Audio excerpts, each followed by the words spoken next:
यदि आप लोगों में सच को जानने की और समाज को बदलने की क्षमता हो तो ही यहाँ बने रहें, वरना भाड़ में जाएं। अश्लीलता फैलाने वाले तो अश्लीलता फैलाते रहेंगे।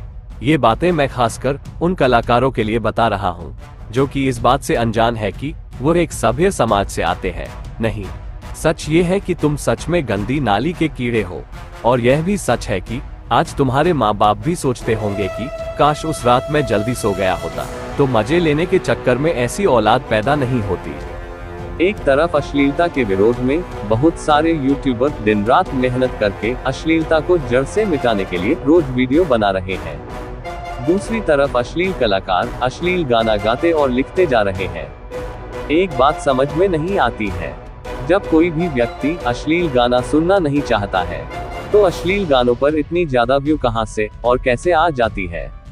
आजकल की नौजवानों का रुझान पढ़ाई से अलग अश्लील चीजों की तरफ ज्यादा झुकाव हो रहा है।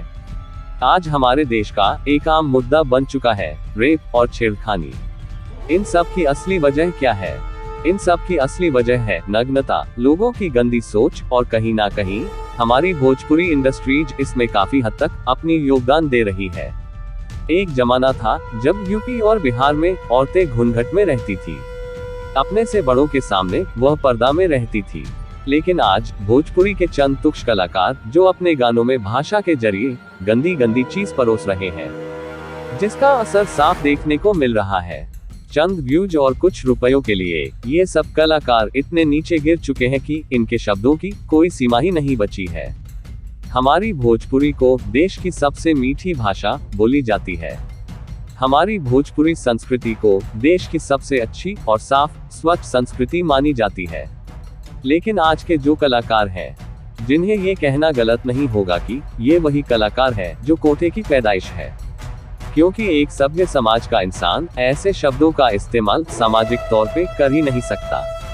आज भोजपुरी में सिर्फ चोली चड्डी कच्छा घोड़ी बस यही सब नाम पर ज्यादातर गाना बना रहे हैं, वह भी चंद पैसों के लिए। समाज में गंदगी परोस रहे हैं। तो कुछ कलाकार ऐसे भी हैं जो इससे भी बहुत आगे निकल चुके हैं। वह ऐसे असंसदीय भाषाओं का शब्दों का प्रयोग कर रहे हैं जिन्हें एक सभ्य समाज का व्यक्ति अपने मुंह से निकालने में 100 बार 1000 बार नहीं लाख बार सोचेगा, फिर भी ऐसी भाषाओं को अपनी जुबान पर नहीं ला पाएगा। ऐसे में हमारे जैसे लोग जो भोजपुरी को स्वच्छ नजरों से और भोजपुरी पर गुमान करते हैं, वह ऐसे कलाकारों के बारे में बस एक ही शब्द कह सकते हैं। ऐसी शब्दों का चयन करके गाना गाने वाले कलाकारों का परवरिश ठीक उसी माहौल में हुआ हो जिस तरीके के शब्दों का वह इस्तेमाल करते हैं। साफ लफ्जों में ये भी कर सकते हैं कि ऐसे कलाकार उस गंदगी की पैदाइश है जिन्हें लोग कोठा कहते हैं।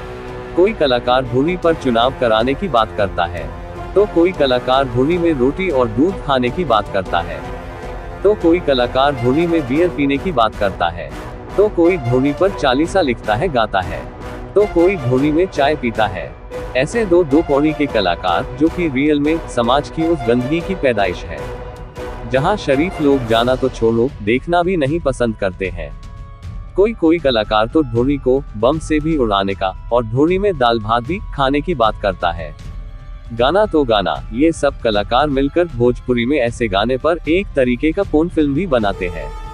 हमारे देश में जब कहीं कोई घटना घट जाती है, किसी लड़की के साथ में कोई अनहोनी हो जाती है, तो बहुत सारे लोग हाथों में मोमबत्ती तख्ती और आवाज बुलंद करके सड़कों पर उतर जाते हैं। लेकिन कभी किसी ने इस बारे में पहल करने की कोशिश नहीं की कि इन सारे दो कौड़ी के कोठे के पैदाइश कलाकारों के लिए भी कुछ किया जाए, ताकि हमारे समाज से गंदगी निकल जाए। यदि आपके घर मोबाइल है और वो बच्चों के हाथ लग जाए और उन्हें इन्हीं कलाकारों का वीडियो मिल जाए, तो सोचिए इसका असर क्या होगा। एक तरफ इस बेखबर हमारी जो सरकार है, ये सारी बातों को जानते हुए कि कई सारे यूट्यूबर और समाज सेवी इसके विरोध में खड़े होकर के बातें करते हैं। विरोध करते करते यदि किसी के मुंह से कुछ असंसदीय शब्द निकल जाए तो उन्हें उन्हीं दो कौड़ी के कलाकारों द्वारा उनके ऊपर में मुकदमा कर दिया जाता है। फिर भी सरकार को कुछ नजर नहीं आता है। आखिर यह कब तक चलेगा? कब तक सरकार ऐसे गूंगी बहरी और अंधी बनकर के तमाशा देखेगी? क्या सरकार और विपक्ष सभी को इसमें भी अपने चुनावी फायदा और नुकसान दिखता है? कोई कोई गायक तो किसी लड़की के पूरे शरीर का बखान तक कर देते हैं। हर एक के इंटरनल पार्ट तक का शब्द का उच्चारण करके गाना गा दे रहे हैं। और हमारी सरकार, विपक्ष और जनता चुपचाप बैठकर तमाशा देखते हैं, जैसे उन्हें तो इन सब चीजों से मतलब है ही नहीं। समाज में गंदगी फैलती है तो फैले, हमारा क्या है, हमारी चुनावी रोटियां सेकनी चाहिए बस। और ऐसे कलाकारों के माता पिता क्या करते हैं? शायद चुप रह करके ये सच साबित करना चाहते हैं कि हाँ, हमारी औलाद है गंदे नाले की पैदाइश, कचरे के ढेर की पैदाइश, कोठे की पैदाइश।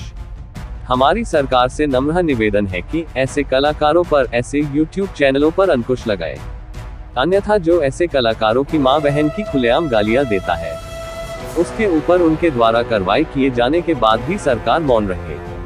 जैसे ये सब सुनने के बाद, ऐसी गंदी गानों को सुनने के बाद भी चुप रहती है।